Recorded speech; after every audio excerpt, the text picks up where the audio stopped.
It's a brand new week and you're tuned in to Jasiri, where bold conversations meet the power of ideas. Mondays are for fresh starts, and at Jasiri that means it's shaking off the noise and focusing in on what's real, truth, insights, and fearless storytelling. Whether we're tackling policy, spotlighting change makers, or challenging the status quo, we're here to set the agenda, not just follow it. But first, ladies, how was the weekend? There's no need to ask blessings. Blessings is a separate there. So, Pat, how was the weekend? My weekend was very intentionally chilled. Don't know if it makes sense. It makes sense. Why? Why did you intentionally chill it? I don't. Maybe it was my monthly thing. Yeah. So I was just. I think I didn't even feel like. Like communicating, talking, seeing, something. I would end up with somebody getting the hell out of it. I was indulging in front of a TV. I understand. From popcorn, banana bread, whatever it is, I was on the couch.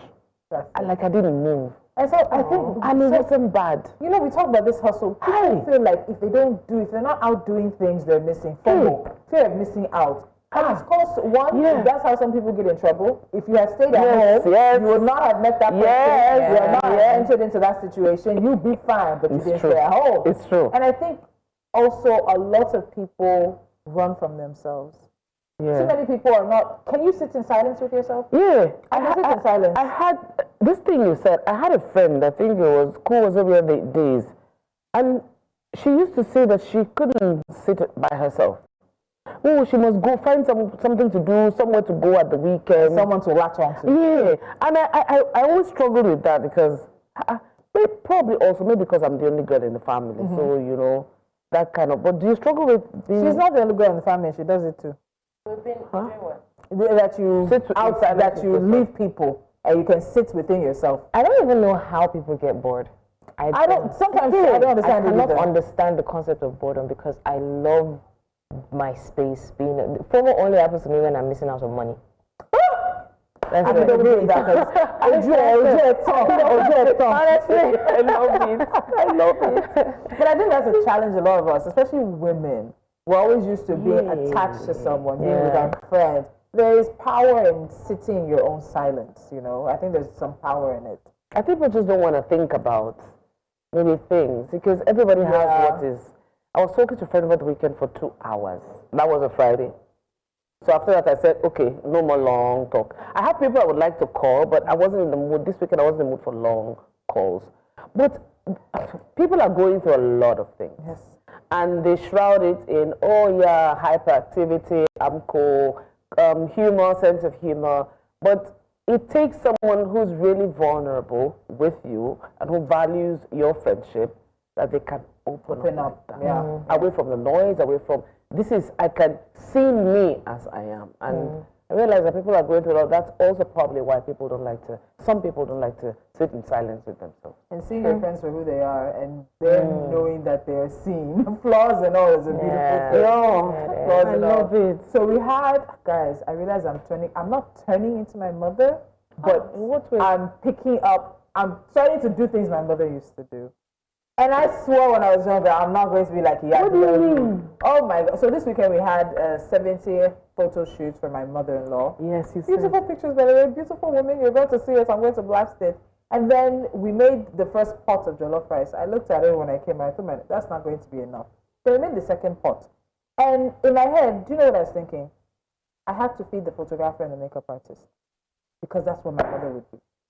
You do not leave my house if you come to visit. If you don't have business, you can be artisan. If we're eating and there's food, you will eat. And I realized this weekend I made arrangements in my head. Okay, they're going to be in my house. They're going to be with us for this. Okay, so I need to make. The only thing I didn't do is get drinks. I need to make sure there's food. I fed the photographer and the makeup artist. I fed the person who came with the photographer. I fed the 2 people who came with the makeup artist.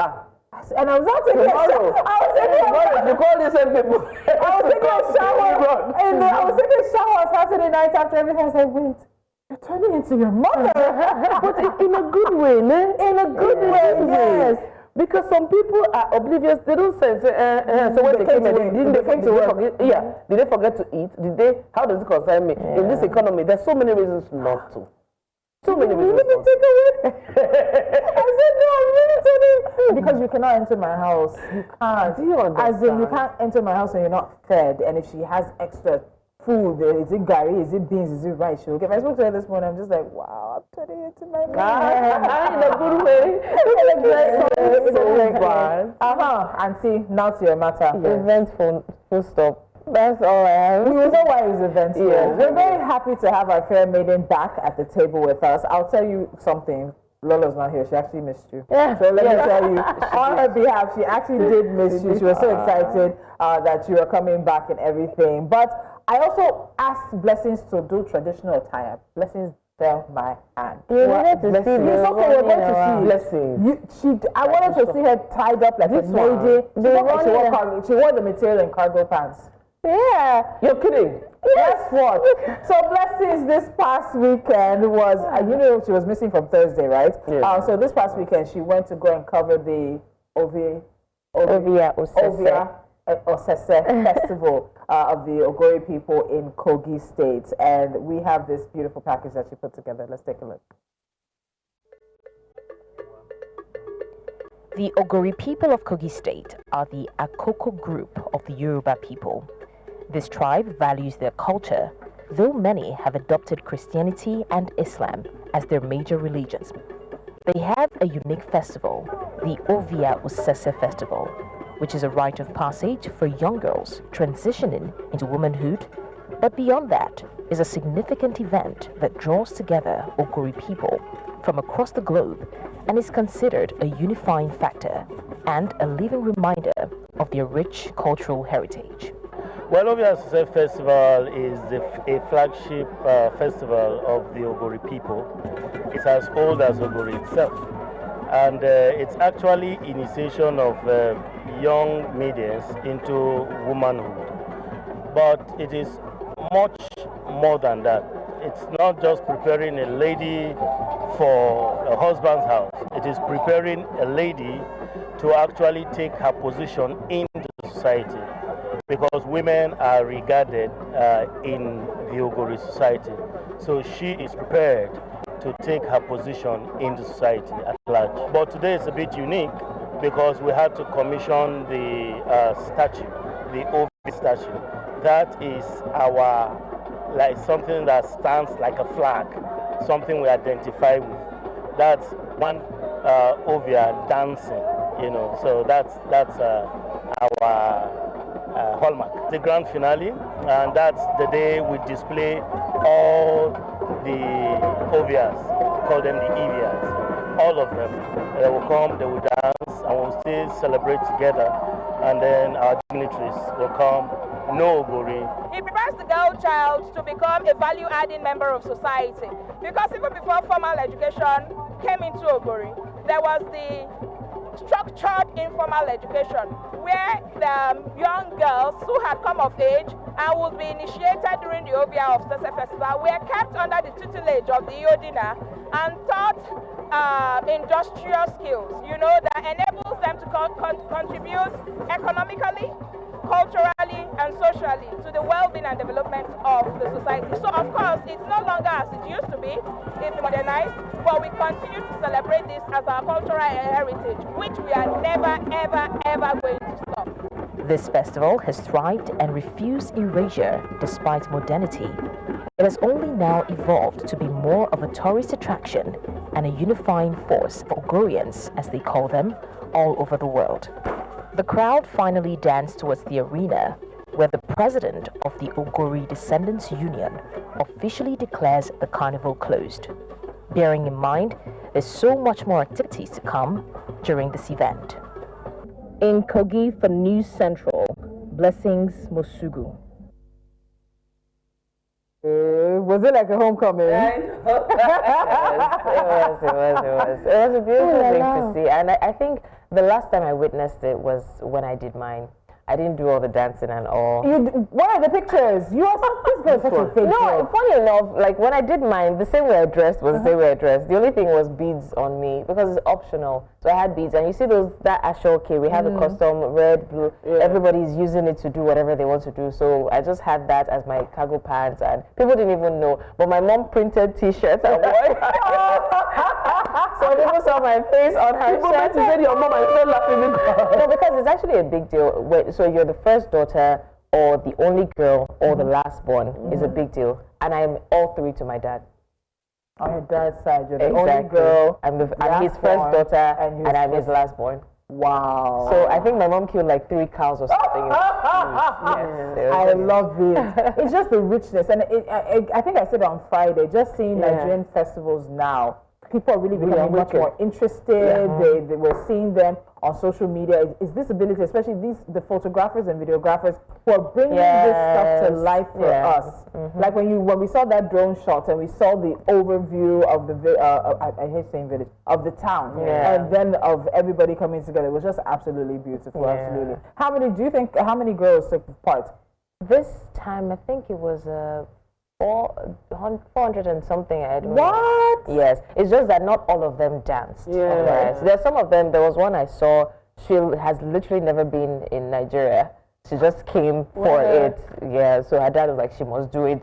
So she just came for it. So she just came. So what does it really mean when you do this rite of passage? Okay, so, and I'm actually interested because I didn't know some of these things before, and the whole thing will be in the documentary, but apparently I sat with the Iyodina, who is the woman king in Ogori, and she explained it. She said that Ovia-Osese started off as one family celebrating the vindication of their child. So then it was a shameful thing if your child got pregnant or lost her virginity before marriage, right? So there was this particular family that they were blaming the daughter. They were accusing the daughter of being reckless, or what's the word?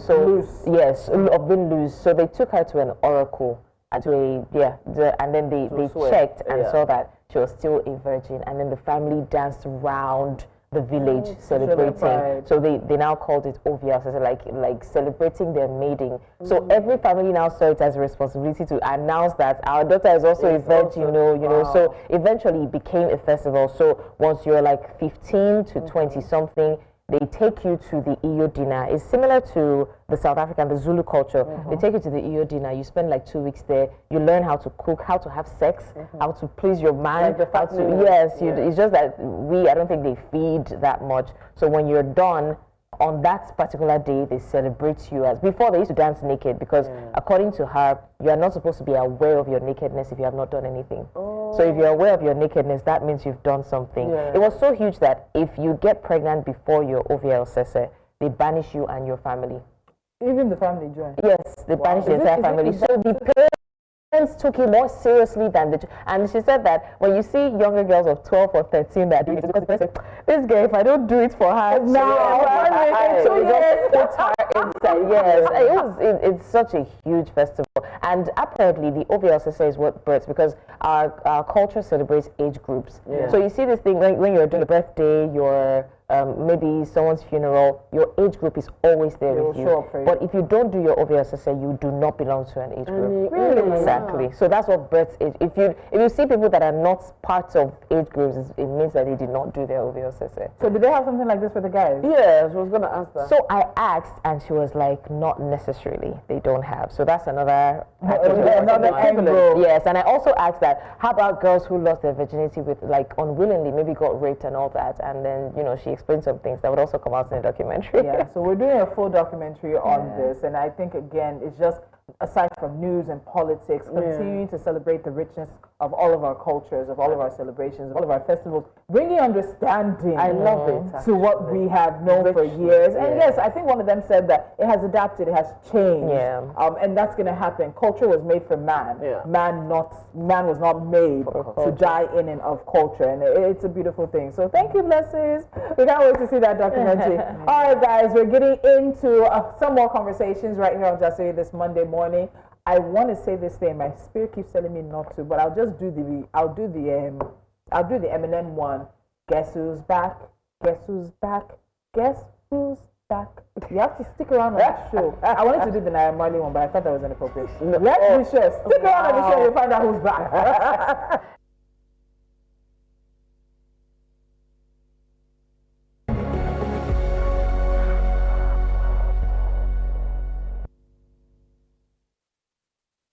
Welcome back. You're watching Jasiria News Central. Please join the conversation via social media platforms. We are at News Central TV. So now some states in northern Nigeria established the Hisbah to enforce Sharia law and uphold Islamic principles. But in recent times, the body has been accused of abuses, including physical assaults and invasions of privacy. In Katsina State, the Hisbah has faced criticism for its enforcement methods, which some describe as oppressive and violent. For now, let's take a look at the special report from News Central's Rukaya Jibia that highlights the experiences of some of the victims of the Hisbah's alleged high-handedness. In northwest Nigeria, is widely known for its deep-rooted heritage and strong adherence to Islamic principles. However, beneath this religious commitment lies a troubling reality. The body, established by the state government to enforce strict adherence to Islamic laws, is now perceived by many as oppressing individuals under the guise of enforcing religion. Many residents have reported different experiences. There have been numerous stories of individuals being physically assaulted by Hisbah members for minor infractions, such as not wearing appropriate clothing, playing music, or going out late at night. He insulted my mother. I said, don't insult my mother again. You don't know who she is. You don't know her. If I insult your mother again, what would you do? I said, don't insult my mother again. He still repeated the same thing. I retaliated. I insulted him back. He said, I'll come and slap you. I said, come and slap me, since I did something wrong. Just from behind, I received a slap, a very sound slap from behind. I reacted. I was like, to even turn and see who slapped me. The next thing, beating from everywhere, that I attempted to slap the OC. Every man of the Hisbah that was there, he was beating her. I started shouting, Yaya Tachi, Kakuri, that was the only thing they were saying. She was a prostitute, she was a prostitute. They were saying she was a prostitute, I was saying she's not a prostitute, she's my sister. They continue beating her. For me, I was angry, yes, I was upset, but I was more ashamed than angry. I couldn't defend my sister. Why she was humiliated and called names that she would never be associated with. For the Hisbah commander, the body is a moral force responsible for upholding Islamic laws and promoting proper behavior in the community. Amma dukkanin abin da ke ga Hisbah ta ce kar a yi, imma dai Allah madaukakin sarki ne hana wannan abin a cikin Alkur'ani mai girma, wanda duk musulmi ya kamata ya san wannan. Kuma ya ma sani. Daga ciki akwai tasar da kike magana, daga ciki akwai kide-kide wanda Allah ta'ala ya ce wa sha'ara'u yattabi'uhum al-ghawun. Nasoshi ga sunan daban-daban a cikin Alkur'ani. Manzon Allah a nusus na hadisai ya hana shigar banza, yawon banza da sauran abubuwan da addinin musulunci ya hana wanda kowa ya sani. But in what appears to be a controversial stance, the Hisbah commander claims that it is permissible in Islam to beat a woman as a means of enforcing morality. Al'amarin tarbiyya dole sai an yi bugu. Wannan shine ka'idar tarbiyya. These atrocious acts allegedly perpetrated by the Hisbah are widely known, yet many victims remain silent. I spoke with several other individuals who recounted being beaten mercilessly, but refused to speak on camera due to fear and chose to suffer in silence. Their stories paint a chilling picture of the terror that underpins the Hisbah enforcement. In a city that takes pride in its Islamic identity, many residents now find themselves caught between the pursuit of faith and the quest for freedom. The way they work is barbaric. From the experiences of my daughters, it is barbaric because there is no law on earth that says you can brutalize a fellow human being, let alone a woman. Are there not female Hisbah officers that could have handled her case? She was dragged like a dog by 4 men. Her cap is lost. There was no veil on her, and they claim she was there with an indecent dressing. But what is so decent about how they treated her? So as far as I'm concerned, Hisbah is barbaric. Hisbah is inhuman. Some believe that the Hisbah is not just about enforcing moral values, but also a way for the government to silence those who disagree with its policies. Da sa hannun gwamnati suka mu waye suka koro mu suka ce mu taho gida za a bada sibili. Karshe kawai sai dai muka ji labarin an kai su gidan yari. Duka cikin su yaro ɗaya ne wanda ya shekara 22. Duk sauran daga mai 18 sai mai 17. Dukkan su makaranta suke yi. Dukkan su makaranta suke yi. Kin ga an kware mu an kwari yaran mu. Saboda an zalunce mu an zalunci bayan Allah. Saboda abin da aka yi mu domin Allah mu ba a gyara mu ba. Kuma an yi mu zalunci. Resulting from this is a growing distrust between the Hisbah and the residents, which leaves them feeling trapped in a cycle of fear and oppression. Sai wurin duka da sai dai cewa baran ya tafiya ba inda ita ya za a iya samun matsala wani su kamar ka kawai sai na hakura na tsaya dudi inda duka da ban zabi kowa ba tanka kowa ba ni dai na tsaya domin na kare duka na abin sai ya fi karfi na fara kokarin cewa yunkurin in tattara kayana in kwashi na fara zuba wasu akwani. Because I want it for one reason, let there be justice for her. And then it should serve as a deterrent because I want the perpetrators to be prosecuted and brought to book. The questions are the Hisbah's practices truly reflective of the values of the community, or are they being manipulated by the government to serve a political agenda? As the Hisbah continues to impose strict measures in the name of moral guidance, the lines between religious enforcement and government control remains blurry. In Katsina, for News Central, Rukaiya Jibiya. All right, Rukaya, thank you for that. The ladies can attest the fact that, I mean, I think all through the reports, I just had questions and questions. And I kept saying one thing, I couldn't live in the North. It doesn't take away from what they believe. I've never really understood it. But you see, everybody has a right to, I'm okay. And I keep saying, insofar as the birds in the skies never jam themselves when they're flying. I don't see how brutalizing another human being serves your purpose. But it also takes me to the fact that I'm opening another page where it has to do with power corrupts. Power is like you're drinking wine and it gets to your head and so that's an abuse of power, because this is a young girl who said, don't talk to my mother like that. She's defending her mother.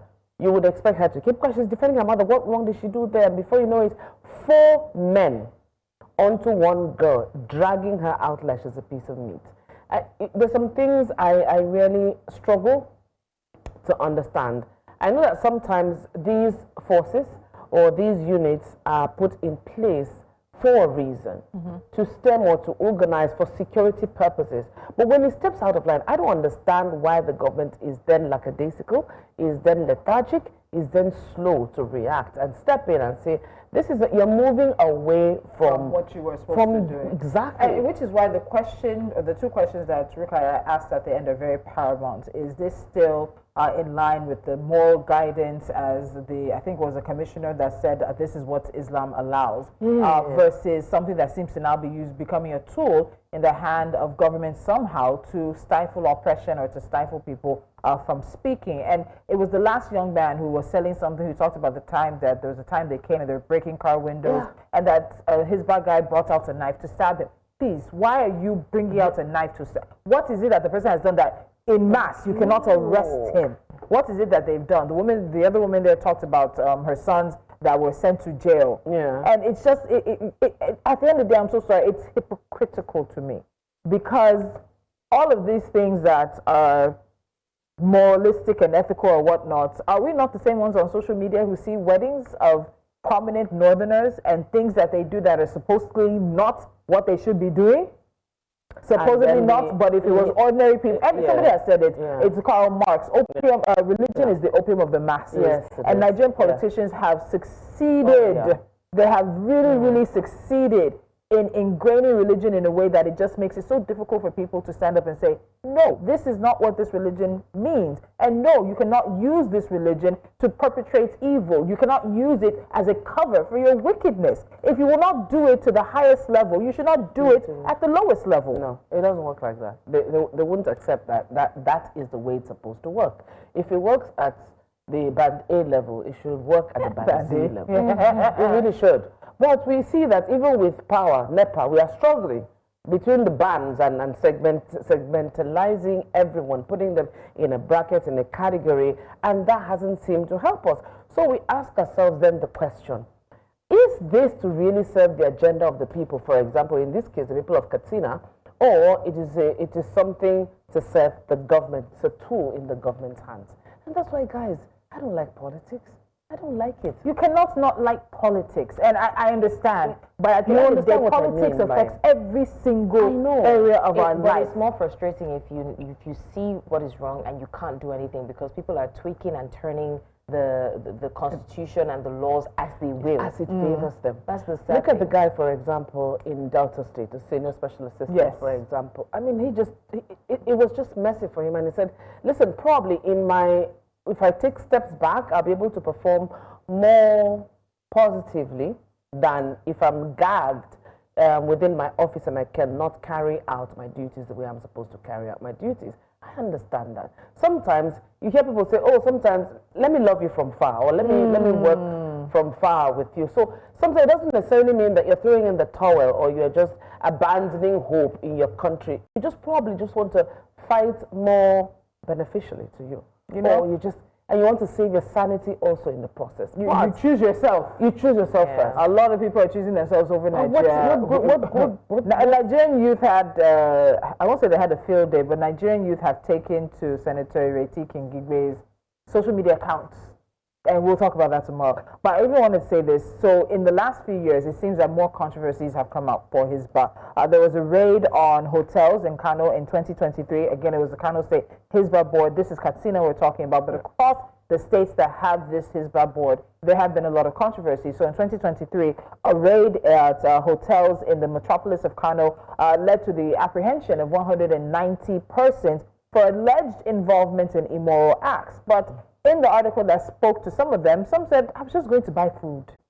I was just going to buy fish. And then they came and they raided. Then there's also the issue around a lawsuit. Again, this came from the raid of the hotels, following a lawsuit against the Hisbah board. Again, in Kano, by hotel owners in the state, the accounts of the board were frozen. Something about some of them demanding payments. What do you... this thing that, oh my God, there's a word for it at the back of my head. When you watch enough mafia movies, you know how shop owners have to pay protection. You pay protection money.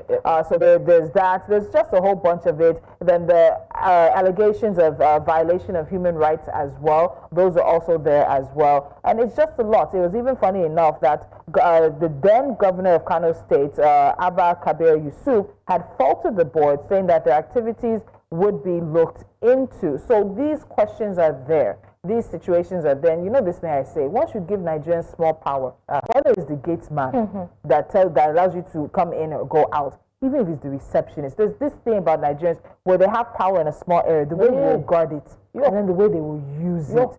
And if come to meet me, using a pump, so you must pass through me because I'm the way, the truth, and the light. I'm the gatekeeper. You must pass through me in my little small office. I think it's clear, guys. Either you know what the right thing to do and you're not doing it, or you just don't want to do it.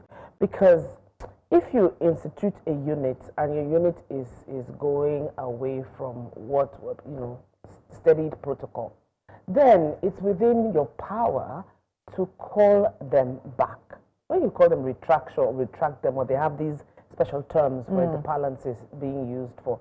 So as the government, if your government, let's say Hisbah is in 10 states in the north, for example, 10 states in the north, you can't tell me that within those 10 states, you don't know what's happening, what they're doing, the underhandedness. It's not, like you say, we are just guys, we are being hypocritical. A lot of hypocritical. Yeah, some people say, okay, politics is not really black or white. There's some gray areas as well. But can you call your dogs back? Who let the dogs out? Question. Wait, how many songs are we referencing today? That's like the third song reference. I was almost backing to that. We're gonna go on a quick break. When we come back, I said somebody is back. You're about to find out. Hey! Guess who's back? Guess who's back? Guess who's back? Welcome back. Welcome.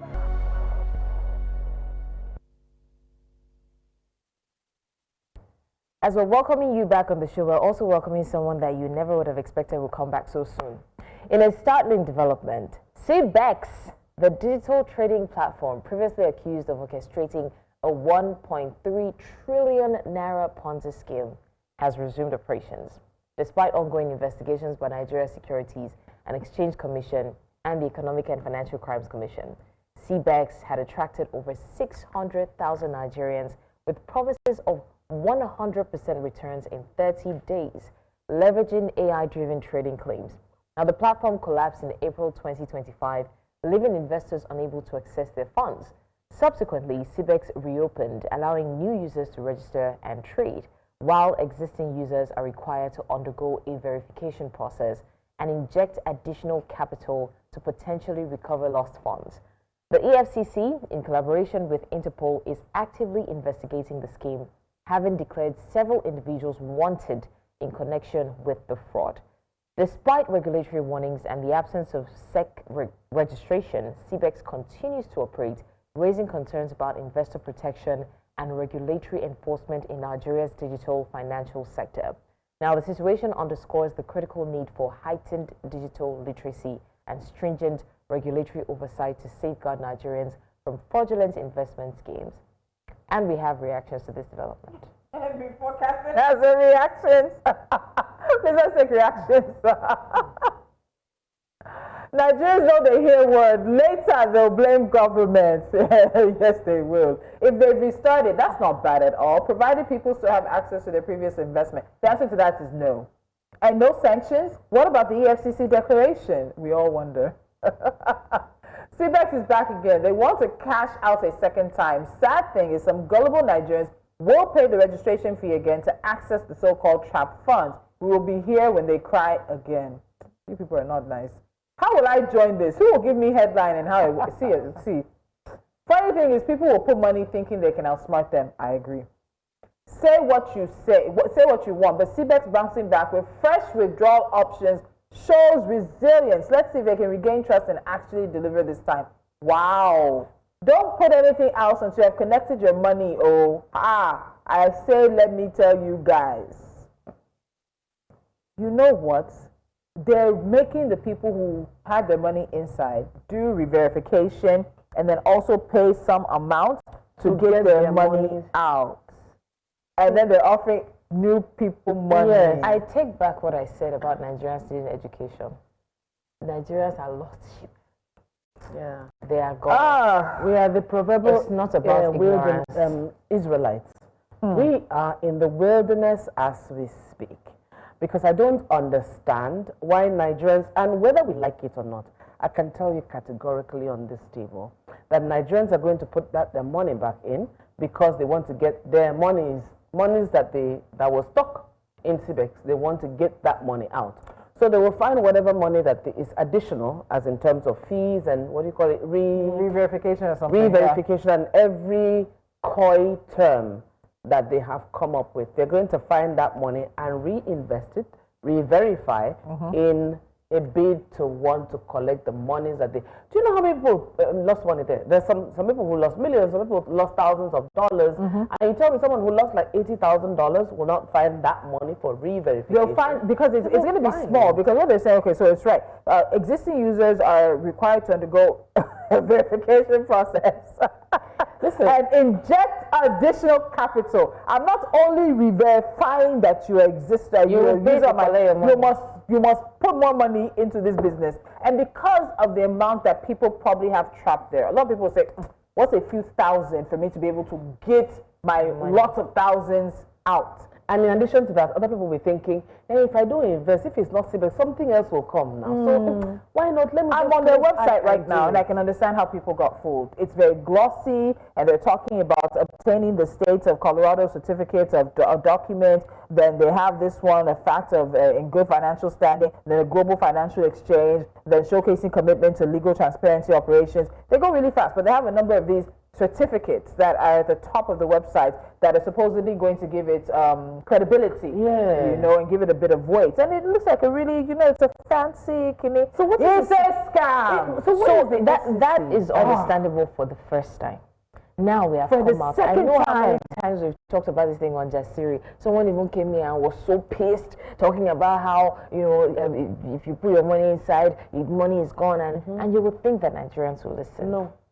Paul Alaje said it, to Ponzi, there shall be no end. Yes, and the fact that when you, I'll say the adjusted figure, he said that since 2016, I think it is, Nigerians have lost, adjusted for inflation, about 8 trillion naira to these kind of scams. And if we can get the we have a slide that showed about 32 Ponzi schemes, pyramid schemes that Nigerians have fallen for. And even as we're speaking, there's one right now. Even as we're talking, there's somebody who says, it's not me, it's not my portion. I'll be the first one. Because people will want to rush back in to so try to put them, and they want to take advantage. Thank you. And they think that they can beat the system. About. Reapway Holdings, Flex Point Nigeria, MBA Forex and Capital, Fadab Investment, Oxford Gold Integrated, Pennywise Wealth Management. I remember Pennywise.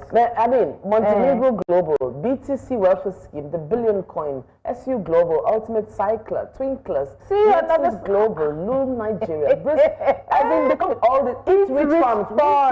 I remember Binomo. I remember that. B2 Consols, quintessential investment company. Take a look at that. This one came with Oyibo named Rackstery. You know, and that thing that Lolo said was it really struck me. I didn't hear about it till it crashed. She said she heard about it from her sister in the UK. Yeah. So this thing had been around, had made the rounds, and it's the word of mouth of people who make the first amounts of money, the first set of money that help to propel this thing. Oh, I made my money, I got my money out, and it's somebody you know, it's an uncle, it's a cousin, it's an auntie, it's a pastor, it's a deacon, it's an imam, it's somebody in church, it's a lady in the market. If by the time you're hearing from 2-3 people that they put their money in and got their money out, you're going to feel FOMO. You'll have FOMO. You're not going to want not doing CBEX. They say worry no they carry last, but at this point Nigerians have adopted that. Nobody wants to carry last.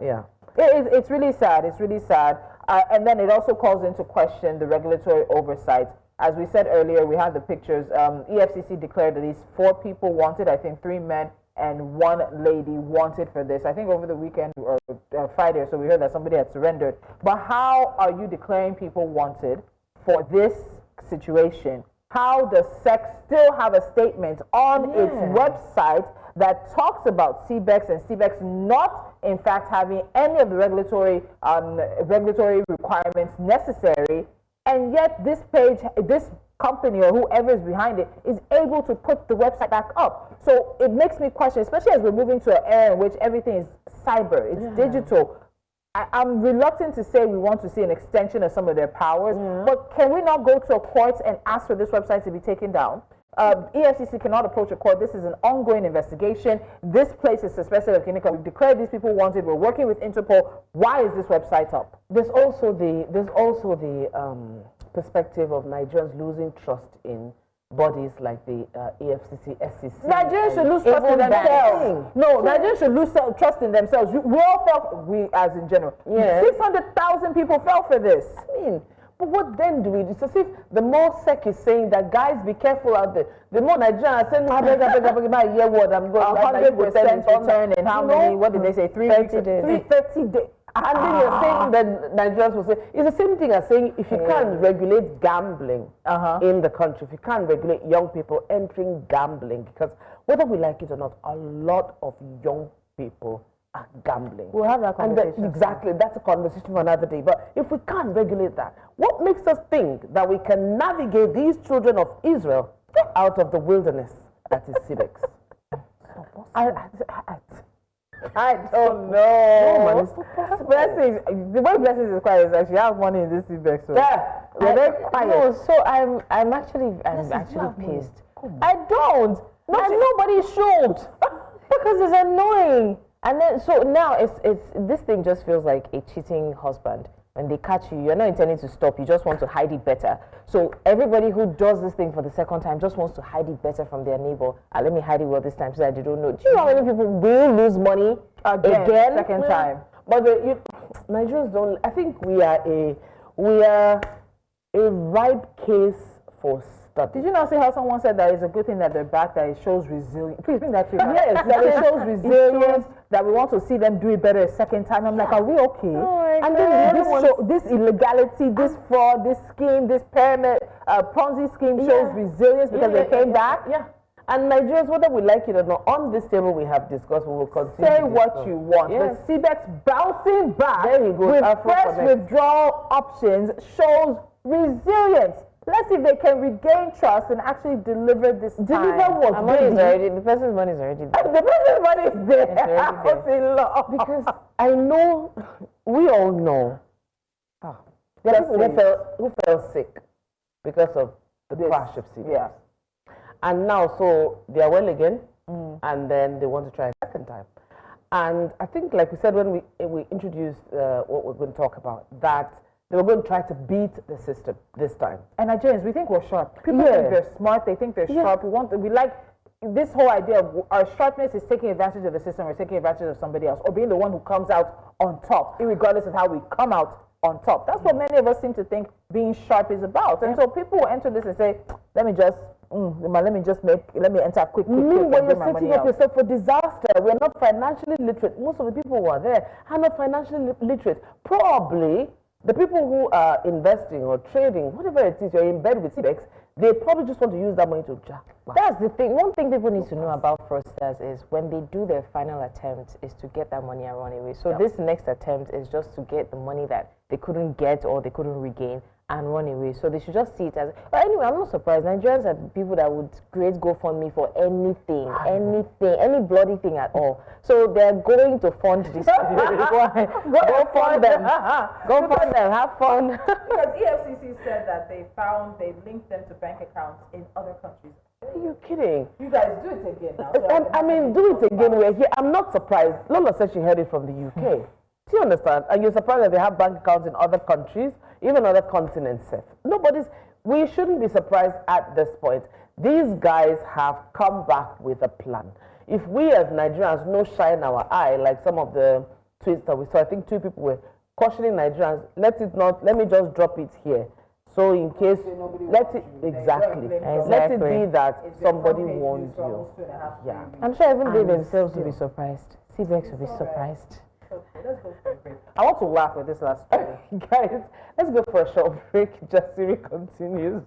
All right. We're in the last leg of the show, and this is going to be the funniest, I promise. And speaking of promises, we made a promise that if there was a man-to-man thread for men, we'll find it and we'll share it. And the team has found it. So let's flip the script with where guys are telling on themselves, or rather telling us the moment they realized, this babe, I feel date him, but I know if you marry him. The honesty, brutal. The delivery, sometimes petty. The vibes, absolutely Jasiri worthy. Ladies and gentlemen, this is G to G. The day she introduced me to her mom, unfortunately, I remember that her mom was once my dad's side chick. Sorry, I didn't mean to shout. Because when I was little, my dad always carry me go with her mom for bars. So I remember her. No be me go date my papa's side chick daughter. Wow. She casually said, when we get married, visitors won't be allowed into my house. Oh, they will stay outside and do whatsoever brought them. me will be man of the people for the people and by the people. And I'm glad she actually said that. I went to her house, met her mom and her little sister watching movies in the living room. And I asked about their dad. They said he was washing plates in the kitchen. But we'll talk about that. So that shows the kind of person he is and his upbringing. She did backflip with no hands and landed perfectly well on same spots inside my small sitting room. It gave me jacket. Before she did serious good sauce. When she says she doesn't like it when her mother-in-law is still alive before She had 1.5 M in her account, and I needed about 10K to do something pivotal. I asked her if she could borrow me like 10K. She told me she doesn't have the money to borrow me. She doesn't joke with her money, but always happy when I spend mine on her. This lady literally told me she will not entertain my family members in my house if I marry her. Family where I love so much, I pick race. Is race, not race. That period, I lost my mother and was so sad and depressed because we both spoke a day before. A few days after her death, I just woke up from a nap and my ex was on a call with her dad in the living room. Next thing I heard was her dad asking, is he the first person that his mother will die? And she replied, myself, I don't know. No. Everything ended after that. Her senior brother called me from nowhere to bill me. What made me so angry is the senior brother also seniored me. Oh my God. But you know that some of these are a little bit reminiscent of the ones we had for the ladies. So the ladies talked about things regarding this, about, you will not hear Catherine. We all shared our experiences when we realized that this was not going to go any further. So I would like to know, do you have any experiences like that? That when you looked at him, something happened and you're like, no, my God. I can't marry you. I know, T, I have to really go. There's been. I need you to go deep. No, there's been a number of and for me, do you know, it's not the big things. For me, it's the small. Yes. You're not here. There's a story that Lola shared. You're not here. You know, she talked about the bed. We know who the person is, but she didn't. Auntie, he washed only his pillowcase. Only his own. He would wash one side of the bed. He got up from the bed, removed only his pillowcase, and washed only his pillowcase. Who does that? Man, we wanted to address the one in the kitchen, right? What did you want to say? Yeah, the one that washes plates. That the father was washing plates. There's the father. Okay, so, well, not just that, right? So for that one, I was going to say that the guy clearly is not someone who believes in men having a place in the kitchen. Yeah. They don't believe that. Which is absolutely absolutely fine. So I'm glad that she said what she said. And that's why I'm so big on communication. Yes. Even if you are not someone who has the uncomfortable communication, say it as a joke. Anybody who wants to fall off should fall off. Because if you notice, some of these things are, you see the girl that said she didn't have money to spend on blah, blah, blah, blah. Well, I mean, we don't know the full context. I would tell you this for a fact. Before I spend my money on another man, it will take time because I know what I have gone through. Yes. Now, I don't know about the second part of it where he said she enjoys when I spend my money on her. But say you see that part of, okay, borrow me 10K today, borrow me 10K, before you know you have borrowed like 2 million naira, and then to get your money back is tough. Some people start asking you for money like 2 weeks after you start dating. And but guys will tell you the same thing now. Exactly. So I'm just saying that some of these things are as a result of past trauma. You won't necessarily be.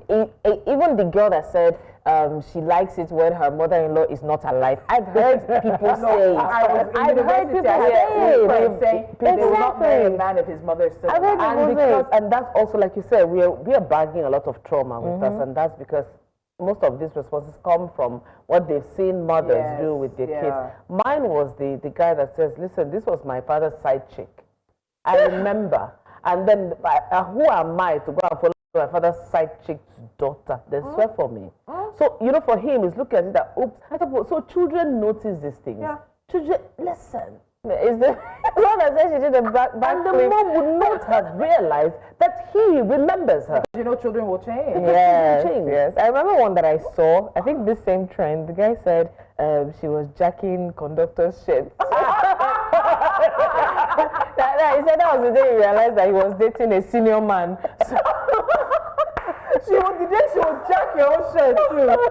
Wow. And so what I always believe is try to see people in so many different situations. Yes. When they're angry, when you're out at a restaurant, when they're with family, when with their friends, when they're sad, when they're depressed. I'm so happy for the guy who, not that he lost his mother, I'm happy that he heard that conversation. That is someone that absolutely lacks empathy. And so apparently him and his mom were close. They spoke the day before, and then your dad, so you're married to a completely unempathetic family. The dad says, is he the first one to lose his mother? You two now reply and say, I don't know. I won't be surprised if the girl had always been telling him, feel free to be vulnerable with me. You know it's hard for guys to be that. We would rather you don't come to his house to see him like that. But for him to get to the point where he's that vulnerable, sulking and crying in front of you, that means he wants you to see that side of him, and then Pia, your father. They're asking if it's the only one. I think what we can take away from G to G and girl to girl is everybody needs to do better.